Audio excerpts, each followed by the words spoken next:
Thanks for coming here, Mike. So today we have Mike Stroh on the podcast. Thanks for coming here, Mike. Is Stroh the correct pronunciation? It is. Yeah. Good job. Okay, perfect. Good job. Nailed it. Well, thanks for You being did. here. And can you tell everybody what you do as by way of an introduction?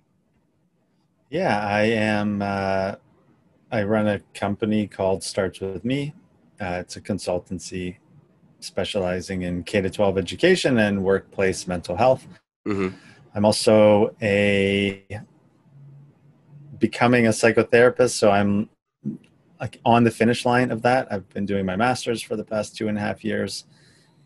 I'm applying to the college of the Psychotherapy College of Ontario, basically.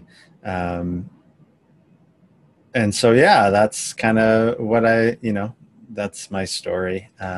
So I'd say if we had to kind of put three pillars to it, would you say it's entrepreneurship, education, and psychotherapy or mental health? Would those be sort of the three pillars of what you do? Is that fair to say?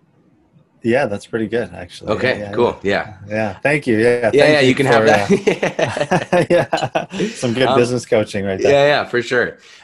So yeah, I mean, that's very much what I do, is try to help people figure out how to, tell the story of what it is that they do. But a big part of my work is mental health adjacent, let's say. I'm not a mental health professional at all. I've done everything I know about it comes from my own experience going through the system, how prioritizing my mental health has helped me in my life and helped me get to where I am and helped me deal with the everyday stresses and anxiety and depression that I struggle with. But I was really excited to talk to you because you are a mental health professional, certainly, and one studying to become even more knowledgeable and being able to help people a lot deeper. So I have a lot of questions for you about those sorts of things. And I would love to start with, you mentioned to me when we were talking in person that you're working with addiction a lot. And so I have this kind of burning question, which is, where does addiction come from in your estimation? And how do we recognize and manage our own, let's say, symptoms or indicators or moments of addiction if we don't identify as addicts? How do we sort of manage that in our own lives? Yeah, that I don't think there's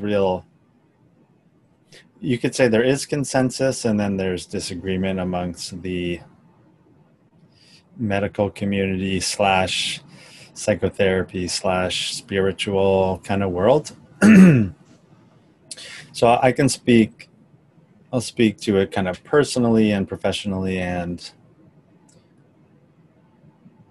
see how those two things cross over. Sure. I mean, the definition of addiction that I like most is from Gabor Mate, who is he's sort of one of the leading addiction specialists in the world.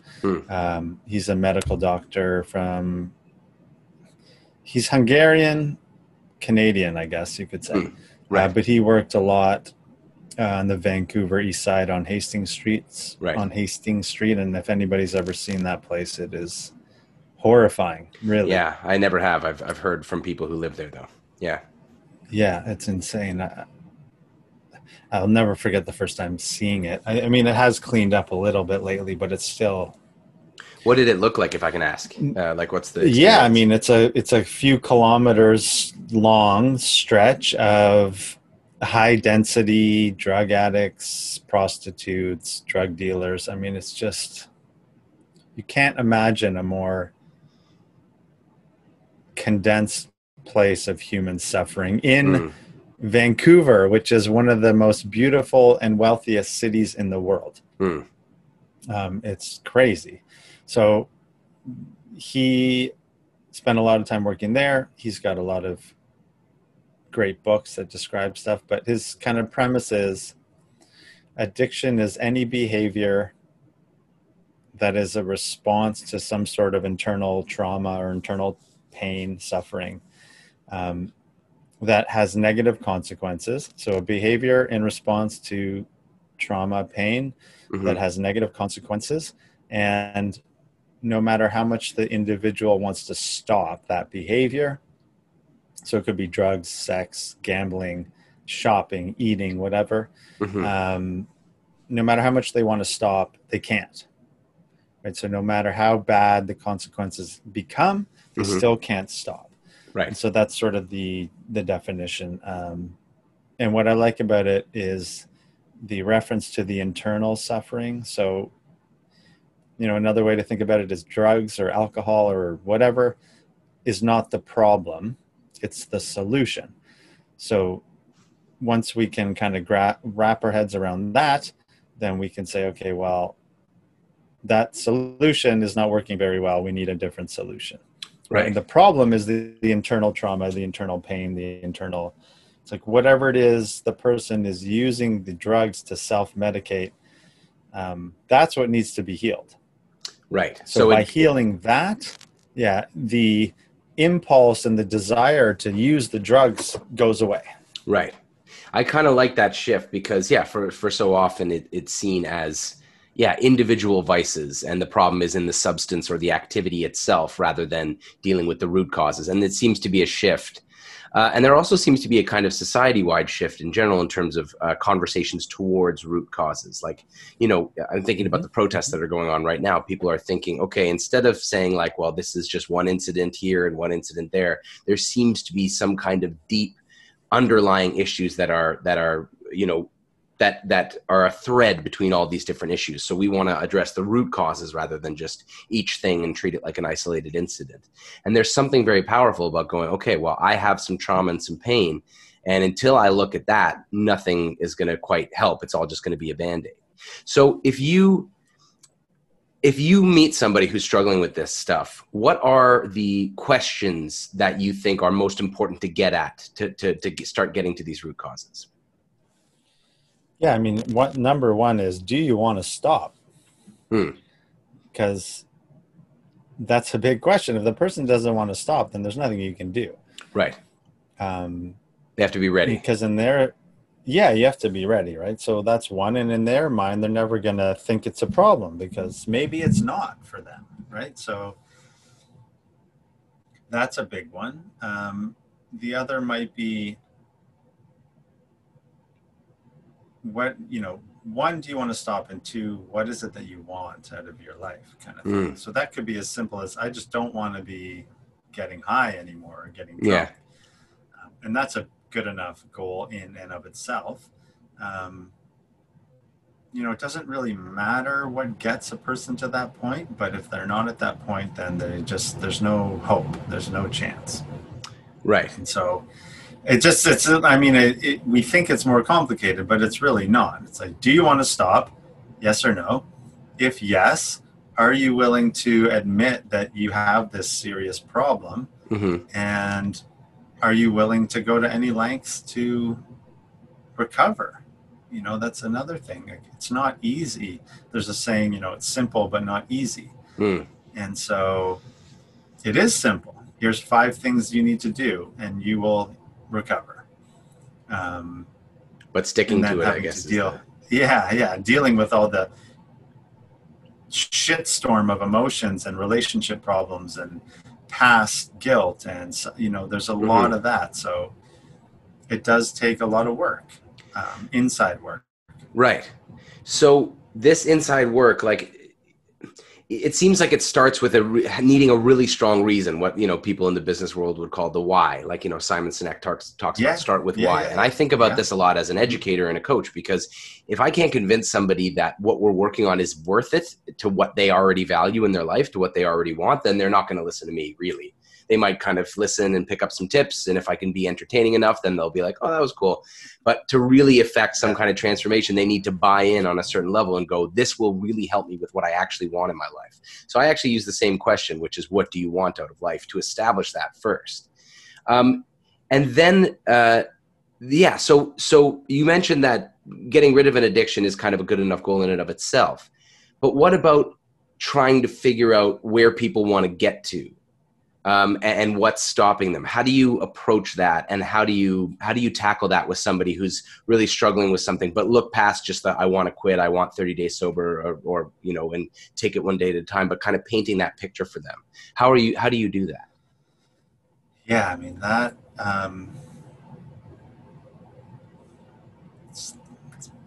let me ponder that for how to answer that for a second. Is that work that you do with your clients? Is that something that you try to do to have them imagine where it is that they want to be and what their scenario is like? I'm not talking about like The Secret and stuff like that, but just some kind of sense of, okay, well, if I were to get sober, or if I were to overcome this, and if I am able to overcome my trauma, then this is what my life could start to look and feel like. Or do you just focus on the trauma first, and then whatever good stuff happens is just all happy byproducts of that kind of work? Yeah, no, the way you ask that question helps answer it. There's kind of two balancing acts. I think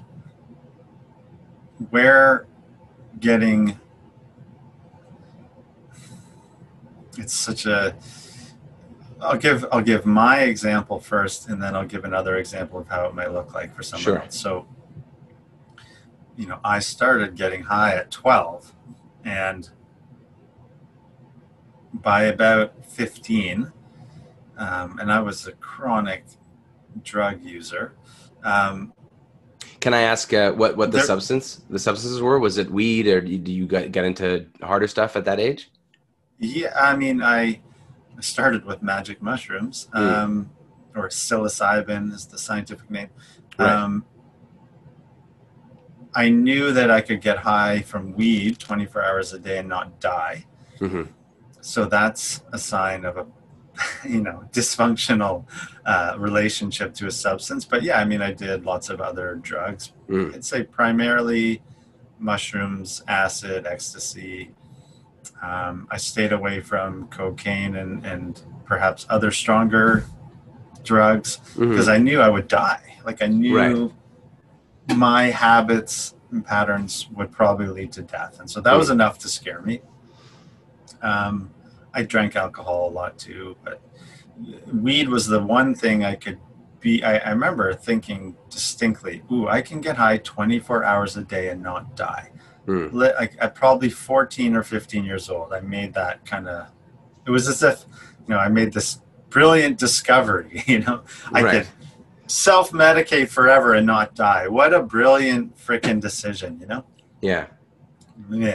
So, and how the negative consequences things works, all the negative consequences that came my way. I was convicted of trafficking marijuana at 16. So all these things were happening, but it never stopped me, right? And that's the big difference is some people may be alcoholic or have serious drug use issues, but if something substantial happens in their life and they stop, that's amazing, right? Yeah. But sort of an example of a situation that might not be quite like an addiction. So that the reason I mentioned that is because there was a voice, my conscience around 15, 16 was telling me, this is not good, you need to stop. This is not good, you need to stop. And in some sense, had I just been able to, or been supported in some way to listen to that, that probably would have been enough. And so when trying to help somebody paint a picture of what it is they want out of their life, depending on how deep in it they are, that you can't answer that question until you get some clarity.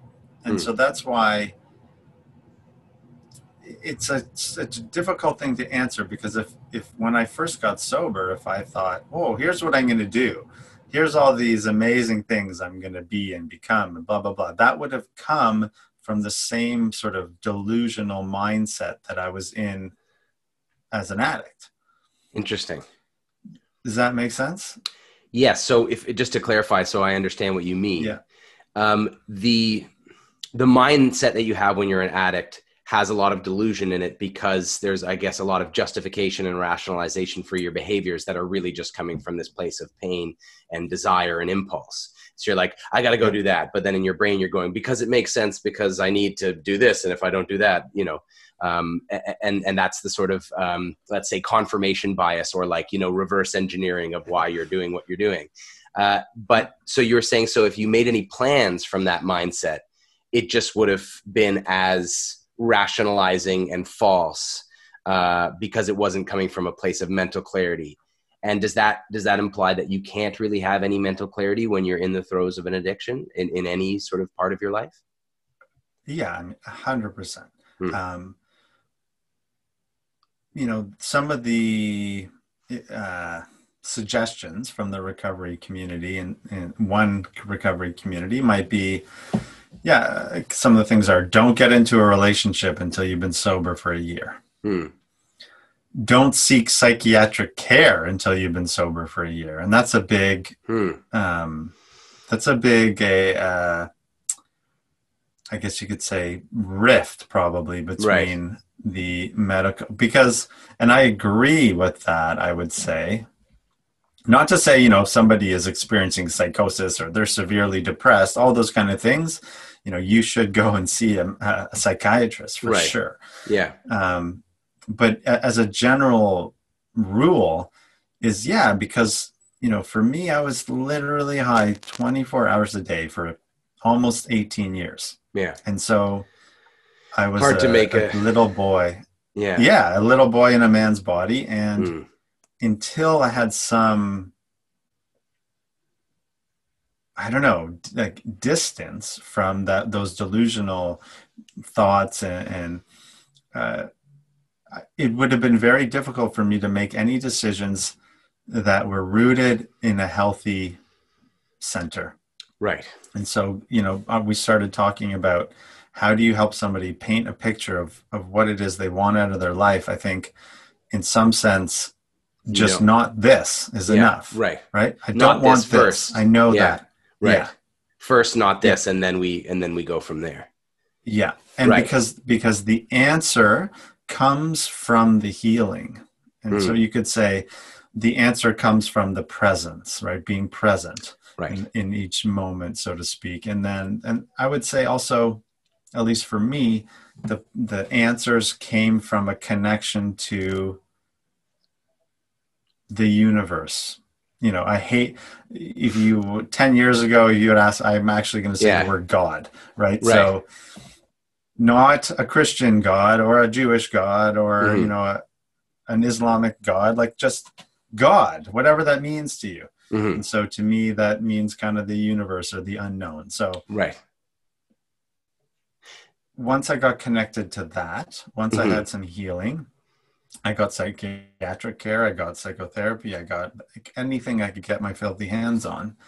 The answer for me started to emerge. So it started as not this, just not this. If I feel like this for one more second, I'm going to want to kill myself, basically. Right. Yeah. So that's horrible. And I know I don't want that. Yeah. I don't know what I want, but I don't want this. So work towards that. It's amazing how long we live with that sometimes, eh? How long we accept the feeling of not being happy in our lives and potentially wanting to do something about it, harm ourselves, have what they call suicidal ideation. It's amazing how long a human being will put up with that before seeking change. And very often it does come from some kind of, rock bottom. I mean, for me, this is it was a different story, but mine came from my anxiety and my depression, basically crippling my body, which is how I saw it later on. But I have back issues, and it started when I was 19 and sort of in one of the worst times of my life. And I was definitely abusing drugs and alcohol at that time, although I wouldn't say I fit the definition of addiction simply because I was able to stop when somebody confronted me about it, a friend of mine. And I kind of was able to look at my behavior and go, this isn't good. I need to stop this. And I was able to at least moderate it. I was able to kind of keep it more or less under wraps without needing to go through any kind of treatment. But from 19 to 29, I think it was, I had just back injuries on and off all the time. So for a month or two, every 3 months out of the year, let's say, I would just be like laid up and in a lot of pain, not able to work out or do anything. And I was kind of just accepted this. And I also have my own trauma, which caused me to feel really shitty all the time. And just like, waking up some days being like, what's the point? There's no future in my life. It's all bleak and sad. And then when my back injury happened again at 29, I finally, and I was bedridden for like almost 10 months. And I finally said, I had a doctor tell me, if you don't take care of your mental health, this will never go away. you have to address your mental health at the same time as your physical health. Otherwise, you're just, kind of tackling half the problem. And so this doctor who was able to paint that picture for me, and again, I wouldn't have said, I wouldn't have identified with being spiritual at all before that. Like, in fact, very anti-so. And I'm still a big skeptic, but like, I connect a lot more to this connectedness now through meditation and yoga and all this stuff and through mental health. But I had to hit that rock bottom before I went, I need to prioritize my mental health. Otherwise, because I just can't do this anymore. I can't live like this. But I did it for 10 years and just, maybe even more. And so, yeah. So what is that rock bottom? Like, why does it take us till rock bottom to fix something? Why are we unable in our minds to say, this is a destructive pattern. It's been 7 days and I can realize it's hurting me. Why aren't we able to like get out of that at that time when we first notice it's harming us? I think there's an unanswered, probably evolutionary biological thing, I think, going on that we're just not capable of grasping. So we'll leave that aside. Sure. Neither of us are, although I know we both love to talk about it, but yeah, we need an evolutionary psychologist. Yeah. Yeah. And I don't even think they would be able to answer it. Right. So it's just, what is it about us as an organism that's willing to almost collapse and die rather than rather than operating in a different way? Who knows? Does it so have there's to that do, part. Can I hazard a guess? You can tell me if you think this has anything to do. I mean, certainly once an activity or behavior or even thought pattern is continued long enough, you dig the sort of neural pathways and they become kind of grooves and ruts that are hard to get out. I wonder if that plays into it. Yeah, I mean, I'm sure it does, for sure.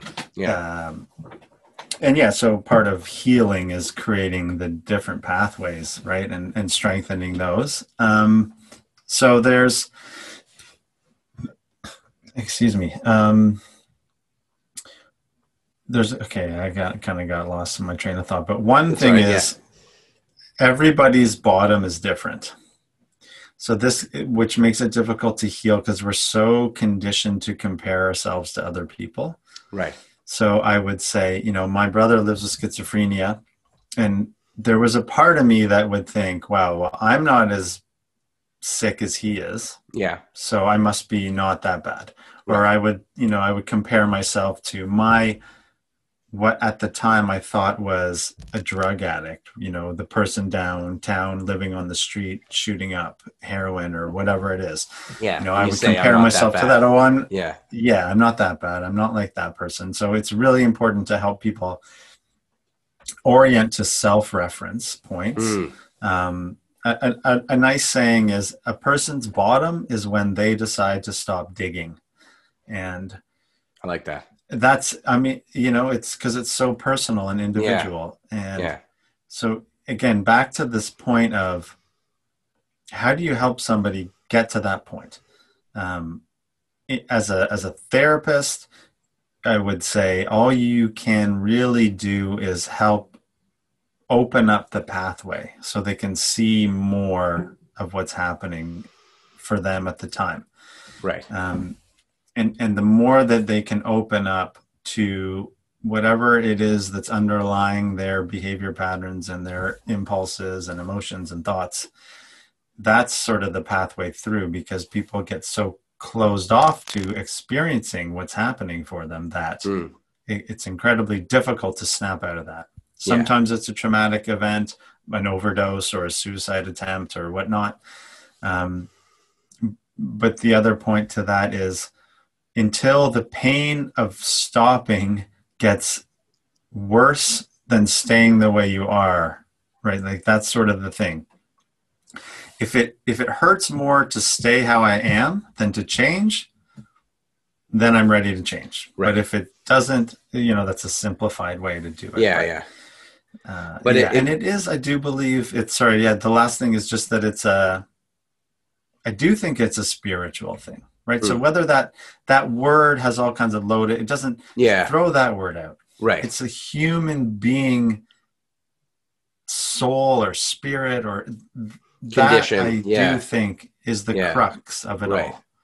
We're spiritual beings, yeah, and so we need. So yeah, and so this is an interesting point because I know that word is loaded. It was certainly loaded for me. I'm way more relaxed about it now, even though I still tend to be, if I'm in the kind of woo-woo community, I tend to be like, okay, whatever. When I hear some of the more outlandish claims, I get a little, my eyes start to roll. Although I don't know that I'm right, so I'm trying to work on that and not being as judgmental to the people who kind of believe more in the spiritual side of things, but. This point of, what is spiritual, what is God or the universe, and this idea of with the 12-step program that you need to hook on to something more powerful than yourself above you.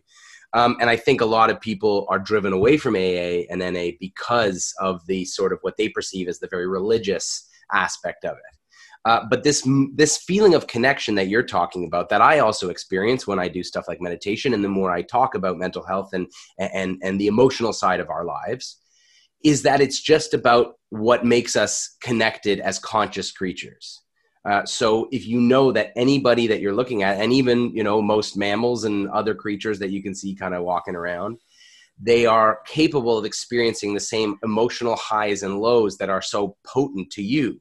And understanding that and knowing that there's so many similar processes happening in those other minds is what can connect you. So you can really connect to something deeper, but really it's just like a neural network of all of us. And so for me, that's the entry point, is I don't tend to focus on necessarily an entity or a deity, but I go, Mike, who I'm talking to right now, and my spouse and my dog and my, the person that I hated in traffic who flipped me off, we're all more or less going through the same things, which is that we want to be happy and healthy and comfortable. We are scared of danger. We're scared of, disconnecting. When I leave the house, my dog freaks the fuck out because she's like, where's she going? I need him to be here. And that's a whole thing that's happening in her. And then the more you understand about your own psychology, you start to get it. You're like, I get it.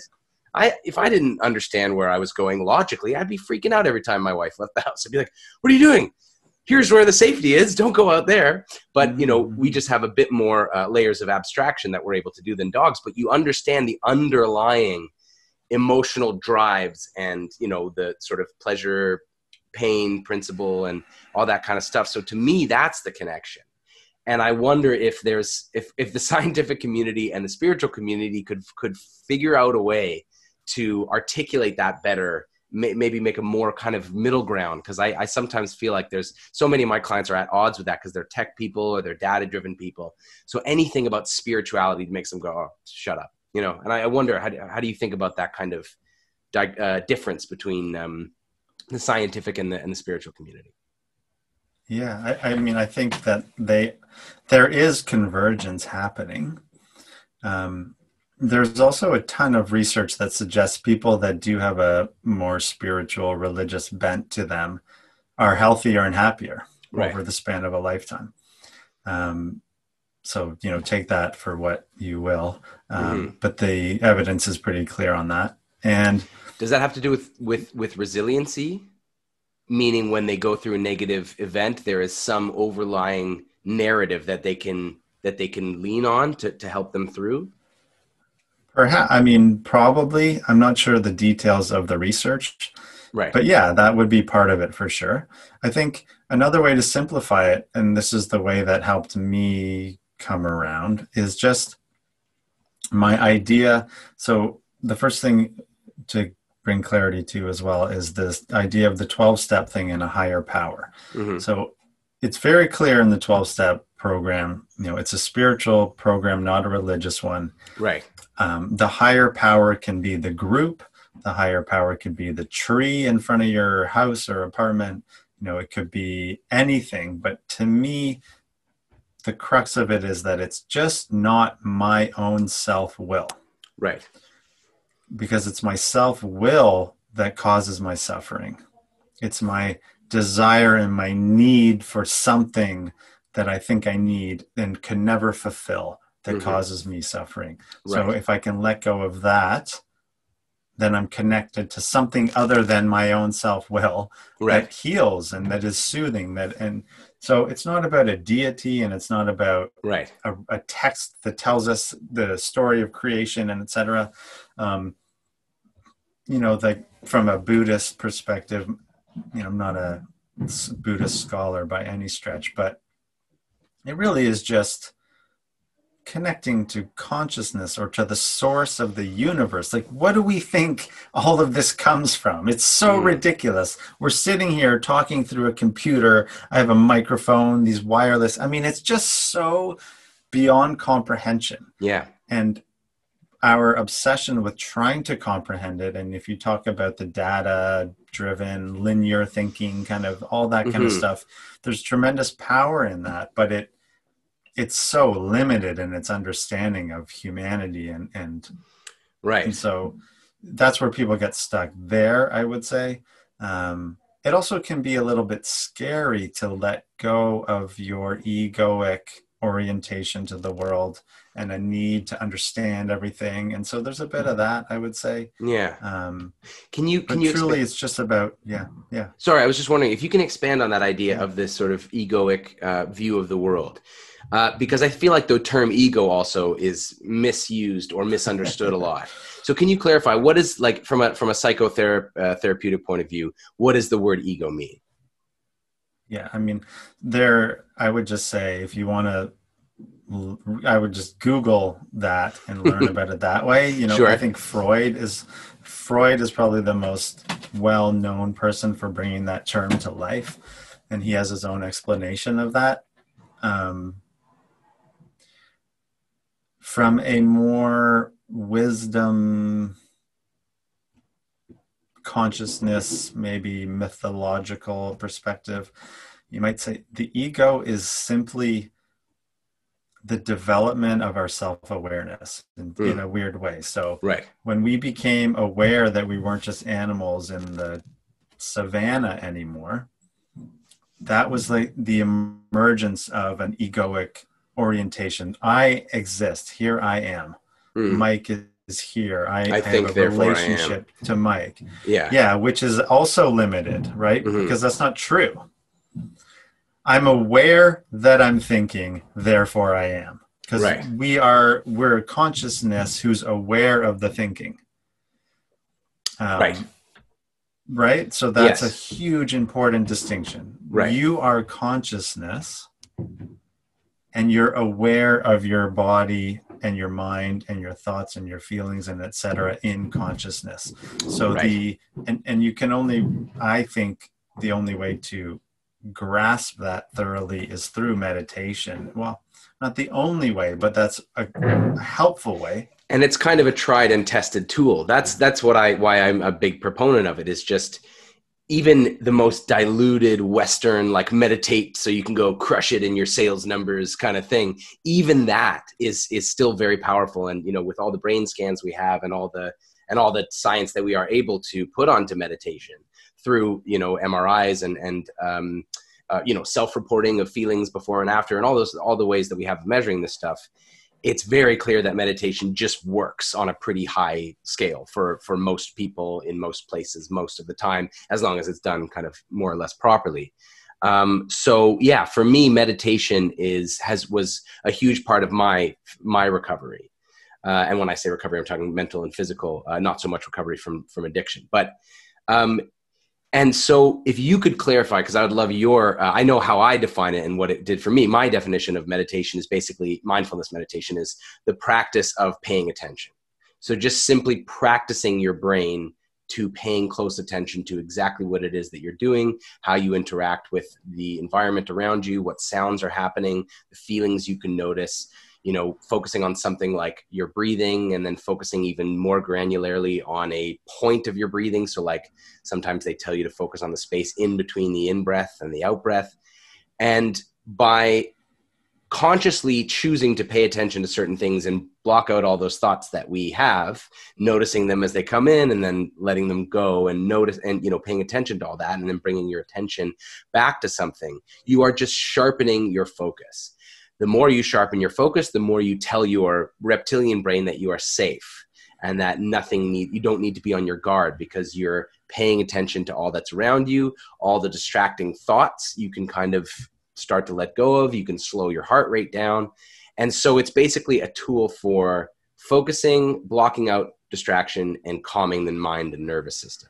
But that's sort of my definition that I've come to. I would love to hear why you think meditation is so powerful, why you use it, how you use it, etc.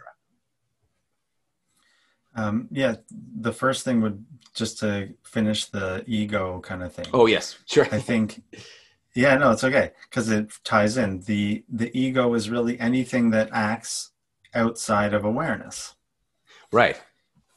So the ego, and the ego is important. You kind of said, that even that word gets twisted and tied around. We need our ego. Our ego is what gets us up in the morning. It's what gets us to work. It's what, all those kind of things. And it becomes destructive when it acts out of awareness, right? So if I'm constantly, that's kind of in some sense addiction, is you're just trapped by the egoic force that needs control and needs to feel different than how it feels. Right. And so as the practice of meditation or mindfulness meditation helps to just broaden your ability to notice what's happening. I think there's a term McMindfulness, which I think is really helpful, which is, a Western, like the commodification of this kind of stuff. And the, yoga's been kind of yoga masculinized. In Western society. But so I'm just going to steal John Kabat-Zinn's definition. And I don't know if you ever did MBSR, but that was mindfulness-based stress reduction was created for people with chronic pain that were not responding to surgery and medication. That's how I started. Yeah. It wasn't wasn't aware of that acronym, but that's basically what I did. Yeah. Yeah. So it was through a program. And it was mine was in conjunction with CBT. So I was taught how to use mindfulness and CBT to overcome chronic pain. Wonderful. Yeah. So that basically is MBSR. Right. Probably co-opted into another term to be used by somebody else, but right. He's a big reason why mindfulness started to be really embraced by the Western medical system. This is John Kabat-Zinn. Yeah. I wonder if, this is the book here. Full Catastrophe Living. Awesome. I'm pretty sure that guy was the author of the book that I did. I'm pretty sure. That name looks really familiar. What was the book? Mindfulness something. Yeah. Something with the word mindfulness in it. I'd have to find it. I do have it somewhere, but yeah. Sure. Okay. So his definition is paying attention on purpose in the present moment, non-judgmentally. Right. That's a key thing, that last part, right? Yeah. And where, again, this is an interesting, where the ego comes in, right, would be, this is a tool I can use to serve my egoic drives for more. Yeah. Right. So that's where if I do mindfulness, I'll make more money. And exactly. Yeah. Right. Which is kind of antithetical, right? So it's the practice of mindfulness is just to simply pay attention in loving awareness, non-judgmentally to what I'm experiencing in this moment. And we can tie that into what it is that, what is behind someone's desire to stop using drugs. My purpose to stop using drugs is just to stop. I don't want to feel this way anymore. And when I can learn to start feeling how I feel without the drugs and those feelings that I've been running away from, then the answer emerges from that presence and that space that you allow to happen, which you could also say in some ways is outside of the egoic desire for control and manipulation over our choices. And yes, that's a big one. For me, yeah, it is a big one. Yeah. Not needing to, because when I talked about painting the picture before, everything good that's happened to me in my life was pretty much not a choice. It was not something I crafted and carefully considered and then achieved it. Like there was a couple things I did, but they never tended to be the things that make me really happy or excited. Like the business that I started came about by a weird set of accidents through a very crazy trip through Spain and then China, and then kind of getting hurt and then bringing it all together. And all of that stuff came about quite sort of randomly, seemingly. And so, yeah, what I'm really interested in is how do you get people to buy into doing something like meditation, which can seem boring, pointless, new agey, not worth their time when they feel I got a busy day and a busy week, busy month. Why would I carve time out of my schedule to do this, if not to to achieve the things I already value, like making more money, feeling better and healthier, whatever. So it's so tough when you have these things where it's like the best thing to do is just do it for the sake of doing it. It's what the Alexander technique, which my mom teaches, calls end gaining. You want to stop end gaining, where you're thinking of like, I'm going to do this so I can get that. And the best results from your practice, ironically, come from when you're able to let go of the result. And that's true in so many things, right? I talk about this in performance when when I coach people with public speaking. The more attached you are to your speech going amazingly, the less likely that is to happen, right? If you're like, I gotta knock this out of the park. I just gotta do this. This is huge for me. This is the biggest pitch of my life. This is the biggest speech I'll ever give. I'm doing the TED Talk. Holy fuck. The more that thought is resonating in your brain, the less likely you are to be able to be mindful, relaxed, calm, clear about what you're talking about, able to choose, how to speak and connect to what you're saying in the moment, because the mind is on the result. And the result is so important that you freeze up, because if it's this important, what if it doesn't happen? If it's so important to me and it goes wrong, well then, fuck me, right? That's it. My month is ruined. So how do you get people, if you're, okay, let's say you're working with somebody who does not identify as an addict, but or you strongly sense that meditation would really help them get through some of their stuff, but they're resistant to it. They don't think that meditation is something useful. How do you broach that? How do you get over that, telling them just do this thing, but don't think about what it's going to do for you. Just do it for the sake of doing it. How do you broach that? How do you get people on board?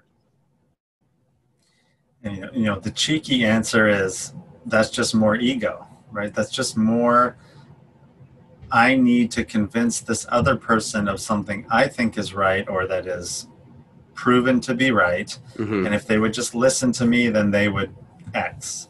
Right. So again, that's more, anyway, that's the ego from us as people trying to spread a message or give something we think will help, but it's still from our own ego trying to say, I know the right way to do things. This works. Trust me, just do it. To me, that's a big part of it, because I feel like the education I got at theater school was very egoic on the parts of my teachers. They would always say, shut up and do it. And I would say, excuse me, why are we doing this particular exercise? They'd be like, shut up, stop resisting the work. That's what they always said, resisting the work. Stop resisting the work, just do it. But I was like, I just want to know what's going on. If somebody was able to explain to me, listen, if we think too much about what's going to happen at the end of this, then it can kind of get in the way. So if you just breathe and do this, then, you can get a lot of great stuff out of it. So just try it, okay? If any of my teachers had said that to me, I might have gone, okay. I mean, I was 19, I was a shithead. Who knows what I would have done? But if anyone had kind of explained this concept to me, I could have latched onto it. But because of the way it was taught, is like, we have the answers, so just listen to us and you'll be fine. That was so deeply unsatisfying to me. And I know it's the same for a lot of my clients. And in the business world of coaching and in the world of therapy, unfortunately, there are a lot of people who just aren't good at what they do. I'm sure they believe in it, and I'm sure, but they're not good at communicating and crafting something that will really create the kind of help and transformation and results for the person who's paying, frankly, and who's investing the time and energy. And a lot of people out there aren't able to do it. My experience with therapy was I went through so many therapists before I got to the one right now who I really like. But it just took so long, and a lot of those experiences pushed me away from therapy. So for me, it's interesting to think of, how do we get better, and this is from the work I do, how do we get better at communicating to people this is something we found that really works for us and that has been shown to work for other people. Give it a try. How do we do that without getting the ego involved? Yeah. Just, I mean, in some sense, we can't not allow the ego in, right? But that was my sort of cheeky acknowledgement of that part. It's always there. Yeah. Right. And it's not necessarily bad. And so that's where you get a lot of these sort of motivational coaches and life this and do this, achieve this, blah, blah, blah. And that comes from a really egoic driven space. Yeah, there's a lot of that in my industry, for sure. It's not necessarily good or bad, but just to notice that it's there. Yeah. So how do we, there's a beautiful tradition in AA. I can't remember what number. Our public relations policy is based upon attraction rather than promotion. And there's a second part to that, but I'll just leave it with that. So what that really means is that we're not Bible thumpers. Like, the spiritual path in some sense is you are a living message. Your life is your message, to quote Gandhi, right? So if I am speaking to a client, so to speak, in a therapy chair, here's a bunch of things that can help you. You need to figure out what it is that you want from those things. But what you cannot negotiate on is you have to do something. Right. You can't just continue the way you're continuing, right? That goes to those quotes around insanity or nothing changes. Doing the same thing. Change or whatever. Yeah. And expecting different results. And so, we have to, part of what would it be? One of the intended goals of becoming a therapist, or the intended training procedures, is to be able to adapt to the needs of the person in that moment. Right. So if you went to see a CBT therapist, the CBT therapist would say, here's the lesson plan, right? So they fit the person to the therapy. Right. I think that would be one of my beefs with CBT, is that it's not flexible. So another, and that works for some people again. So it's all about, what does this individual need? What are their inclinations? And how can I be of service to that? So my impulsive, egoic desires to be self-congratulatory are, well, look at all these things you can do, and here's what I did, and but that, to that person, it just might be going in one ear and out the other. So slowing down, noticing my own impulses and judgments and kind of inclinations, and not needing to project them on the... presenting them as options. Right. You got to choose something. Here's a bunch of options. Would you say that maybe, so we have also a dichotomy of, like, we talk about MIC mindfulness. I'm sure there's a MIC therapy. I mean, there definitely is a MIC therapy, thing out there.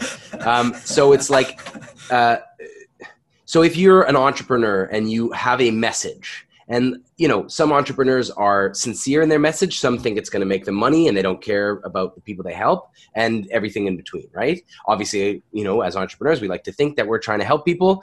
But obviously there's an egoic, selfish component to that as well, because we want to make money and we want to be successful and have the accolades and impress other people and all that kind of stuff as well as part of it. But if we are deciding that the thing we're selling is really helpful, we know it can help some people out there, but we're presenting it to a wider audience, let's say, what then becomes the mechanism? Because when you're working one-on-one, you can use your sense of communication skills and empathy and read everything that's going on in the other person's face. You can get a sense of, okay, is this making sense to them? Okay, I can talk about it a little more. Oh, they're really not reacting well to that. So I either need to change tacks when I'm talking about it, or I can just drop it and go on to the next option.